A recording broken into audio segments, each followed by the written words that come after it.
The political tension has been escalating by the day recently in Iraq. Even a civil war is not to be ruled out in the near future, and you should know about it. Just look around you, and you will find at least two, maybe 20, but at least two things that are operated by a product of crude oil.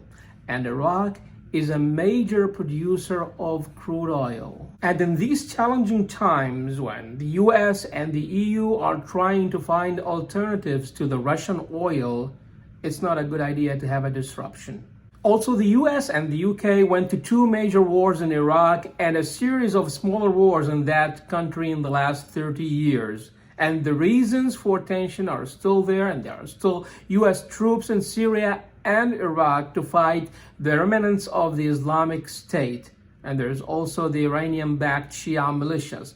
So there's all that and the possibility of another military entanglement in Iraq. That's why it's very important to keep an eye on the dynamics of the Iraqi politics and the tension and the smaller conflicts between the Iraqi parties. In this video, we're talking about the Iraq story. I am Rafid Jaboori, a journalist and researcher. Thanks for watching. What has been happening recently is an open confrontation between Muqtada al-Sadr, the Shia cleric who led two uprisings against the US-led coalition forces after the 2003 invasion on the one side, and the Iranian-backed Shia factions, his rivals, on the other side. Muqtada al-Sadr won most seats in the parliamentary elections that were held in October 2021, but he fell short of a majority. Even when he tried and succeeded to build a coalition with Kurdish and Sunni parties, he was still short of a two-thirds majority. There was a big debate and an ongoing deadlock on those issues because al-Sadr insisted on doing something that was not done in Iraq after 2003. A government that is based on a majority and an opposition with the minority parties in the parliament. What has been happening are always power-sharing agreements that led to governments that represent all factions that have any representation in the parliament.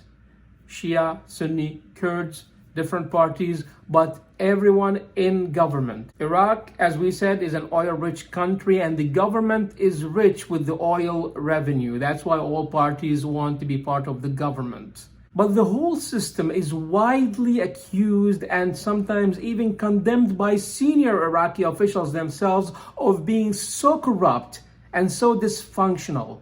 That's why a large part of the population is not convinced with Iraqi politics. That's why there is an ongoing political crisis since the October elections.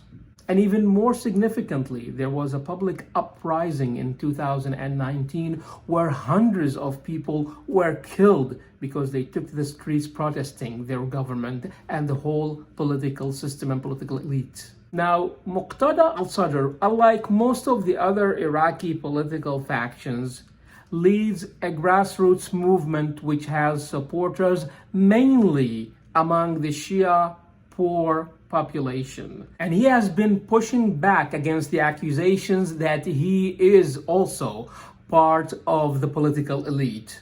That's why he started his own uprising recently with his supporters invading part of the heavily fortified green zone in Baghdad and occupying the parliament building and stopping other factions from progressing and forming a government that would not have his own endorsement.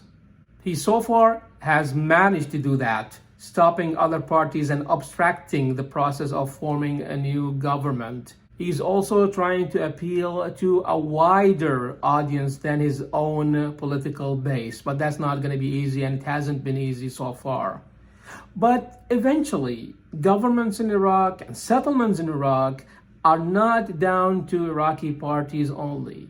They are always a result of foreign powers, more specifically Iran and the United States. And these are interesting times in the relations between Iran and the United States. They have not managed yet to go back and revive the nuclear deal that was signed by the Obama administration with Iran in 2015. And of course, Trump withdrew from it, and Biden is trying to revive it. This will be the topic of one of the future videos on this channel. So thank you for subscribing, and thanks for activating the bell button, and thanks for watching.